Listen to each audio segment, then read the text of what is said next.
Bonjour, nous sommes le 5 novembre, il est 8h30 du matin et nous vous tournons une vidéo matinale un peu originale avec évidemment le sieur Goliath que vous voyez là en pleine action. Il est en forme et nous nous situons aujourd'hui, c'est assez original, à l'écosite de la vallée du Virouin. Vous voyez, il y a là le cercle des naturalistes belges que je vous recommande vivement pour tous vos stages nature. C'est l'endroit de rêve. Ceci est une région de rêve. Et alors moi je loge en face au Petit Ménil. On a fait un bon repas hier soir. Alors regardez, il y a du brouillard. Ça va être un peu glauque. Halloween est pourtant passé. Goliath, on y va? Alors, je vais vous montrer. Alors aujourd'hui, il n'y a que Goliath, parce que les chats sont au Luxembourg. Nous sommes très très loin des chats. J'aimerais juste les retrouver cet après-midi, puisque le stage se termine. Et alors, je vais vous montrer le Virouin. Nous sommes à Vierve-sur-Virouin, Vierve avec S. Et le Virouin est cette petite rivière ici. Alors, nous allons monter ensemble au château. Si Goliath. Alors, le pauvre Goliath, après 3 jours dans les bois, je peux vous dire qu'il est sur les rotules. Goliath, non, ici. Alors, bon, il veut évidemment aller renifler un peu partout. Alors, on va l'aider à traverser. Alors ici, il y a un magnifique chemin de fer où il y a encore des locomotives à vapeur qui font des démonstrations régulières lors de manifestations. Et là, vous avez le Virouin. Voilà. Bon, après cette introduction un peu inhabituelle, je vous parle aujourd'hui du café et de la caféine. Et j'en profiterai pour toucher un mot sur toutes ces interdictions un peu intempestives, tous ces dogmes négatifs. Bon, vous les connaissez déjà pas mal, notamment le sel est mauvais, bon, enfin tout ce genre d'ânerie totale, très pénible à supporter et que je supporte de moins en moins. Alors aujourd'hui, je m'attaque à le café est mauvais. Oui. Alors il y a des hordes de nutritionnistes, diététiciens, naturopathes, voire médecins, qui sont là, qui passent leur vie à vilipender le café. Vous savez, quand on vous interdit des trucs qu'il ne faudrait pas vous interdire, eh bien, c'est une manifestation de dominance. Vous voyez, c'est des gens qui veulent prendre un certain pouvoir, un certain ascendant sur vous pour vous dire « Ah non, ça c'est mauvais ». Peut-être parce que ces personnes-là, eux-mêmes, ne font pas très bon ménage avec la caféine. Je vais vous expliquer pourquoi tout ça aujourd'hui. Et, viens Goliath, avance, parce que sinon, moi je voulais arriver au village, on ne va jamais y arriver. Allez, viens, je vais te porter un peu, tiens. Parce que sinon, à cette vitesse-là, tu fais pipi partout. Hop, allez, viens. Voilà. Et alors, je vous montre en passant le Virouin qui est plein de truites. Et donc, alors, je vais peut-être... Le problème, c'est que je ne sais jamais si je suis bien cadré. Bon, j'essaye. Et donc, cette caféine n'est pas pour tout le monde. Voilà le problème, ok? Et je vais vous expliquer pourquoi. Parce que ça tient beaucoup à sa détoxification, qui est assurée en grande partie par un cytochrome P450, qui joue un rôle très important dans la détoxification stade 1, phase 1 plutôt, par le foie. Et donc ce cytochrome P450 est plus précisément le 2A1. On détermine les cytochromes P450 par un chiffre, une lettre et puis un chiffre. Et donc le 2A1 est affecté de polymorphisme, et donc donne lieu à des génotypes. Alors c'est assez complexe, hein. J'y reviendrai tout à l'heure, mais il se fait que, à cause des polymorphismes et principalement de celui qui affecte l'acide aminé en position 163, selon la version sauvage ou variante, votre tolérance à la caféine est vraiment très très variable d'un individu à l'autre. Et tout le problème est là. Vous voyez ?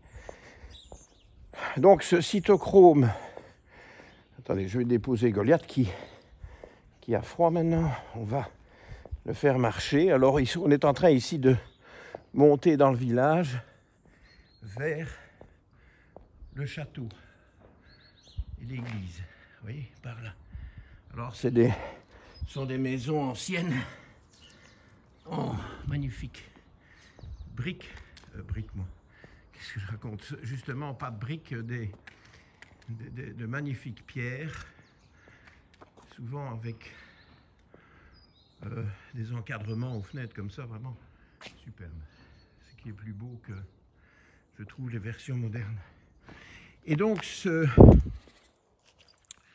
2A1, hein, affecté surtout par le polymorphisme en position 163, ceci dit, il y a au total 150 polymorphismes, hein, sur ce cytochrome.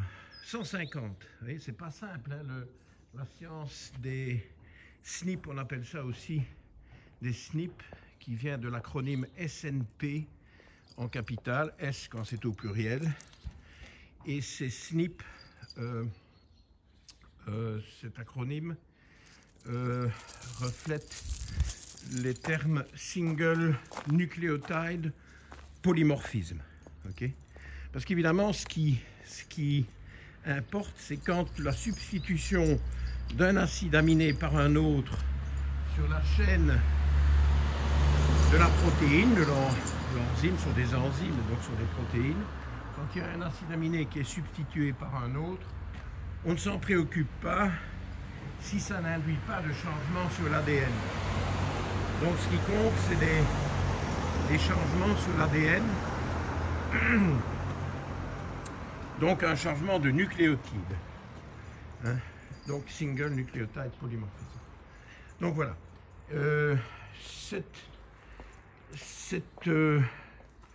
ce polymorphisme plutôt masculin. Alors Goliath, est-ce que tu vas pouvoir monter ces marches-là, toi? Parce que nous, on va vers le château. Allez, viens, je te reporte de nouveau. Donc, on fait des petits pipis. Vous voyez, c'est une promenade à deux. Hein, il faut tenir compte de Goliath. Regardez là, petite bestiole. Et donc,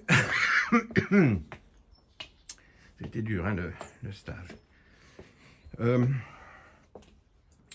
Donc, cette substitution sur le 163 donne évidemment lieu, mince, je suis jamais venu par ici, donne évidemment lieu à la classique triade homozygote sauvage, c'est AA, homozygote variant CC et hétérozygote, ok, AC.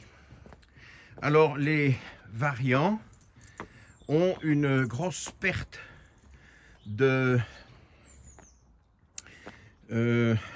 capacité enzymatique et donc une détoxification de la caféine fortement réduite chez les homozygotes variants. Vous voyez? Donc ça c'est très important, très intéressant. Et forcément, c'est là qu'il y a des problèmes. Alors, comme vous pouvez vous en douter, les homozygotes sauvages AA, ben, eux, supportent très bien la caféine, détoxifient très bien cette molécule-là. Et les hétérozygotes, ben voilà, c'est intermédiaire. Mais les hétérozygotes ont déjà une certaine propension à avoir des problèmes avec les excès de caféine.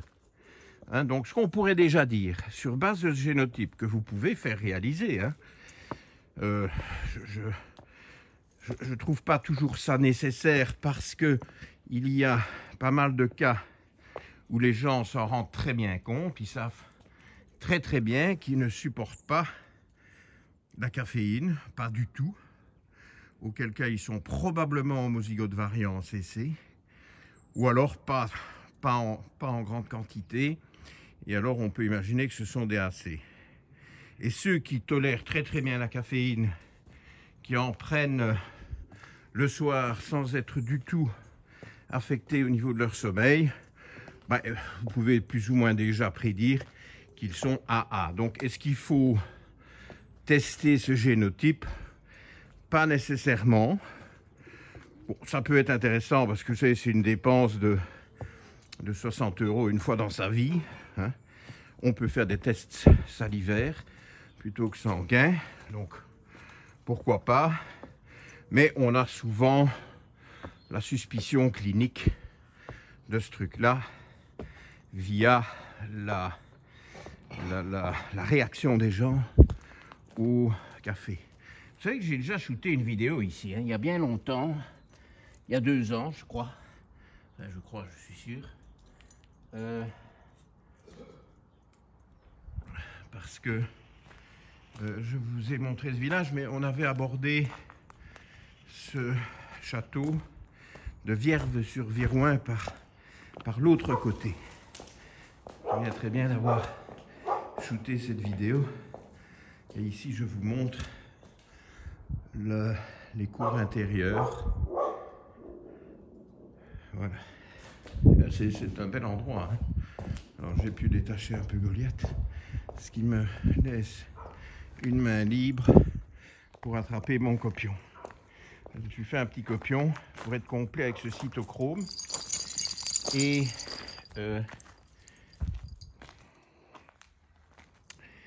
voilà l'église aussi. Donc j'y suis. Pardon, voilà. Le château et l'église. Voilà. Bon. Maintenant, on va un peu se concentrer sur tout ça. Et sortir le copion que j'ai habilement glissé dans ma poche. Et maintenant que j'ai une main libre, sans devoir tenir Goliath, je l'ai là. Alors, le cytochrome 1A2 ne fait pas tout. Au total, c'est à peu près les 3/4 de la détoxification. D'autres cytochromes ont un rôle. C'est une détoxification très complexe, cette histoire de caféine, très complexe. Hein. Vraiment, donc, je vous mentionne, c'est ça que j'ai dû mettre par copion, parce que sinon, je veux bien retourner l'affaire, essayer de me centrer correctement. Voilà. 2 à 6.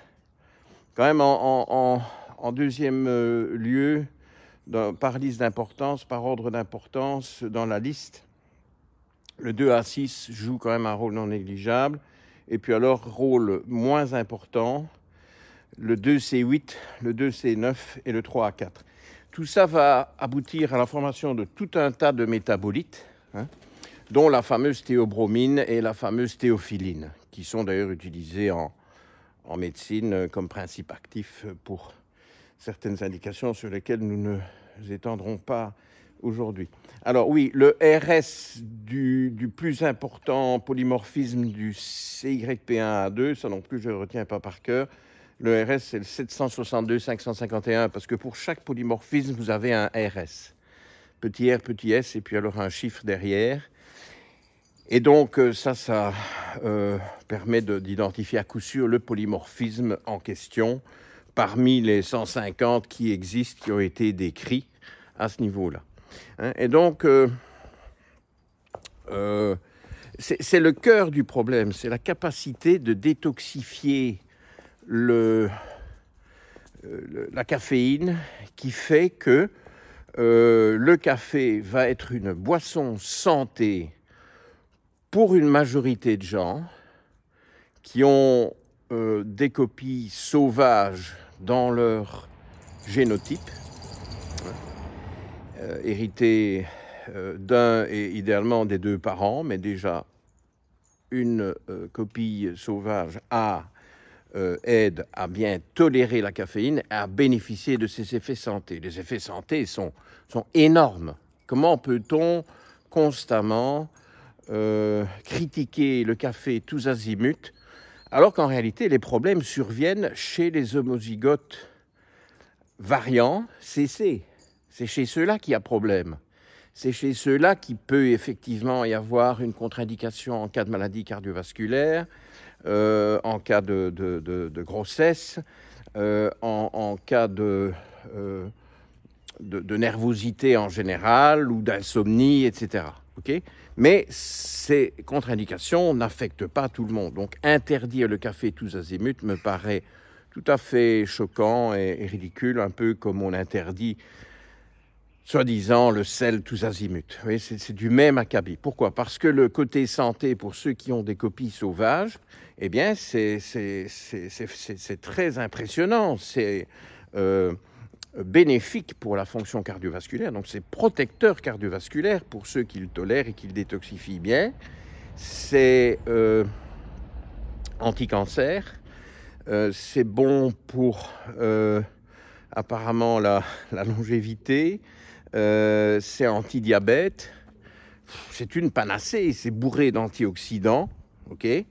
On ne va pas passer en revue ici trop de biochimie du café, il y a énormément de molécules, bon sinon la vidéo va devenir très technique et ça peut déplaire, mais je peux vous dire que cette constante critique du café sous 36 000 milliards de prétextes, alors il y en a qui disent que ça constipe, mais vous savez c'est un peu ridicule de dire ça parce que le rituel matinal pour obtenir une selle tous les matins à peu près à la même heure, un peu après le réveil, c'est très impressionnant. Le café joue un très grand rôle là-dedans. Et alors le corps le sait. Je vais vous raconter une anecdote qui me concerne, même si c'est un peu personnel, mais figurez-vous que mon intestin réagit avec une envie d'aller à selle au café au départ. Ça, c'est un pain noir d'Autriche, si je ne me trompe. Parce qu'il y en a plein là sur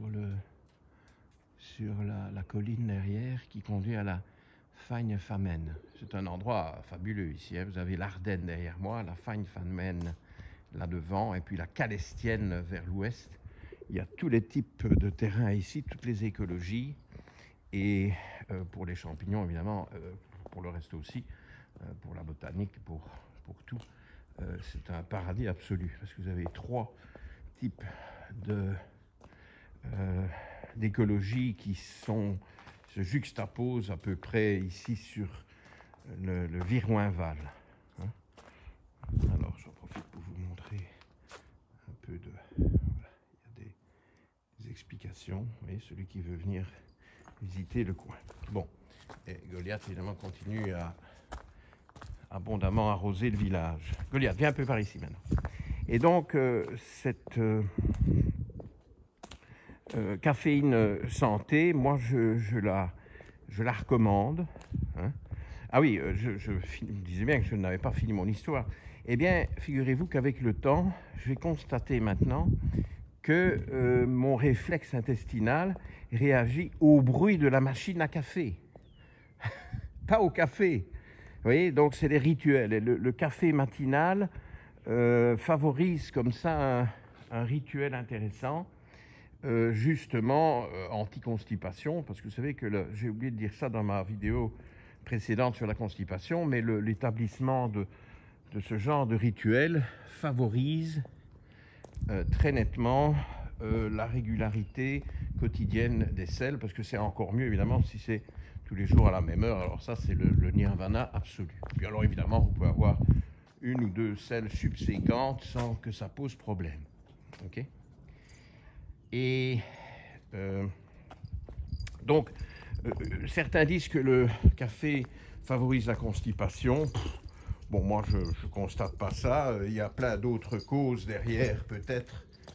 Et c'est ça qu'il faut aller chercher. Je vous renvoie donc à la vidéo précédente. Goliath, on ne va pas dans ce sens-là, on va aller montrer, regarde, il y a une magnifique ruelle là.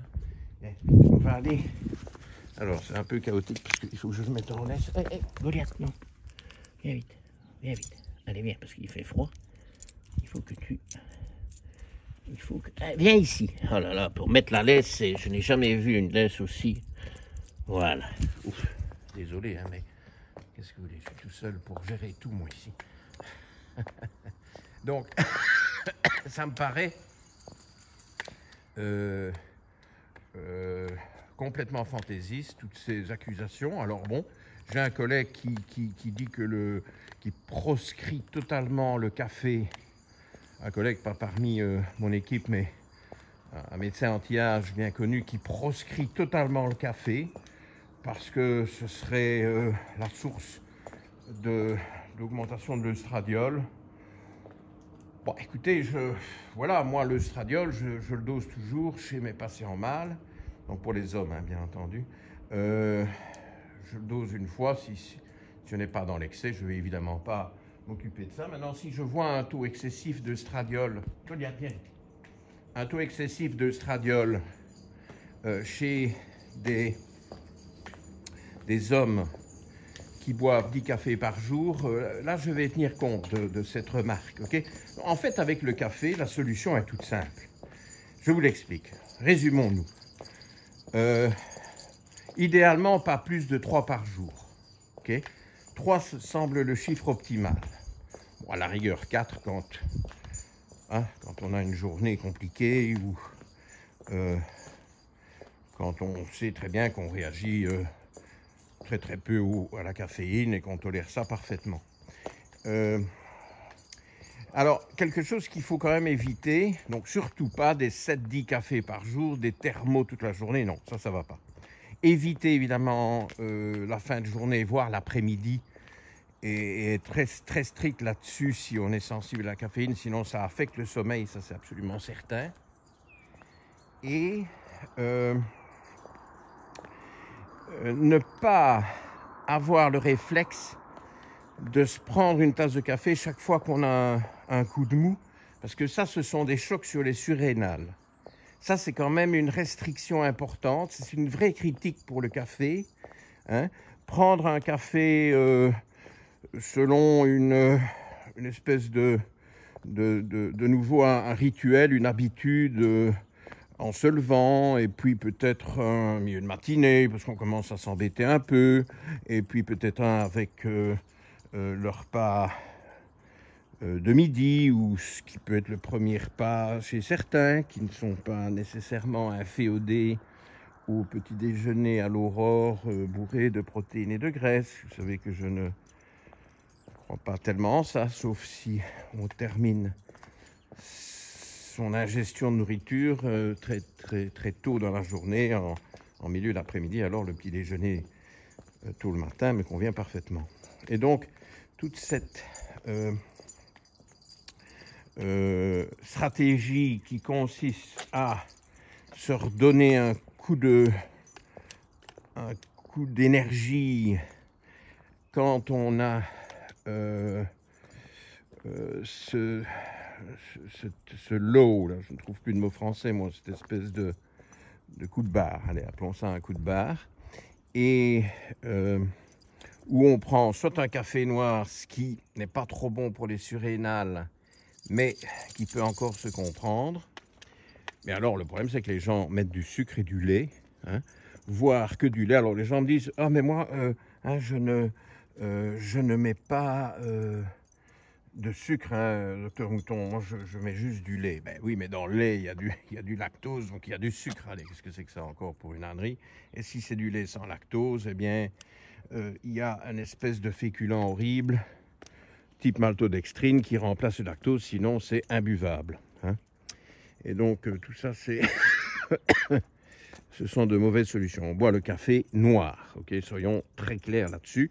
Sauf éventuellement, vous pouvez faire un dessert avec du café et du sucre. Hein? Moi, ça ne me dérange pas, c'est un dessert comme un autre, ok? Allez, Goliath, viens. Non? Pas par là? Bon, ben viens, on remonte alors. Et donc, cette façon de boire le café est tout à fait satisfaisante, pour autant que ce ne soit pas une méthode pour lutter contre les coups de pompe, notamment en milieu d'après-midi. Je m'en méfie un peu. De toute façon, je ne vous conseille pas de prendre le café si tard. Okay? Alors, ceux qui ont des effets secondaires avec la caféine, eh bien, le café, c'est pas pour eux. Et alors, il n'y a pas toutes ces contre-indications sauvages, hein, qui font que, à les écouter, ces oiseaux de mauvais augure, personne ne peut bénéficier des bienfaits santé qui sont majeurs. Vous pouvez vous documenter, hein, vous allez trouver ça sur Google sans aucun problème. Bienfaits santé qui sont absolument majeurs. Et alors, je voulais terminer par faire un parallèle avec les laitages.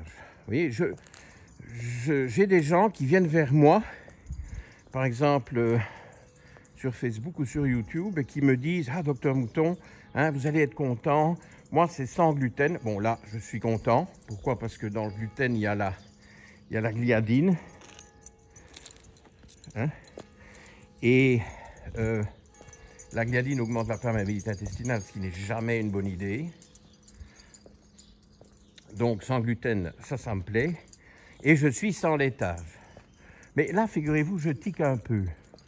Beaucoup de gens ont des problèmes avec les laitages d'une sorte ou d'une autre et ne devraient pas en consommer.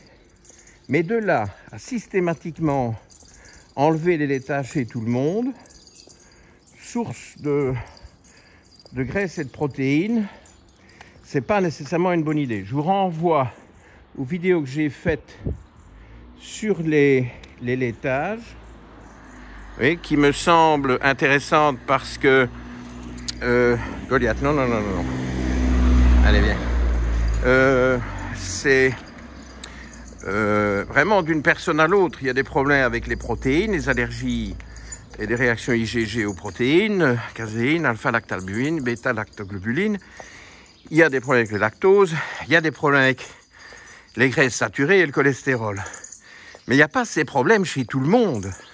Alors pourquoi enlever les laitages chez tout le monde? Vous voyez, c'est tous ces dogmes horribles, tous ces bannissements intempestifs. Moi, j'aime pas ça. Il faut personnaliser. C'est facile de dire, ah, pas ceci, pas cela, pas cela. Mais alors, il reste rien. Alors, les gens sont découragés. Ils se disent, mais c'est pas possible, c'est pas pour moi. Il faut faire une petite batterie de tests, une fois pour toutes, et savoir si on peut manger des laitages ou pas, et lesquels. Vous entendez l'écho de ma voix ici? Regardez comme c'est joli. Bon ben voilà, la vidéo est terminée. Goliath et moi, nous vous disons à vendredi prochain. Et j'espère que vous aurez aimé cette vidéo un peu touristique. À bientôt. Salut. Bye bye.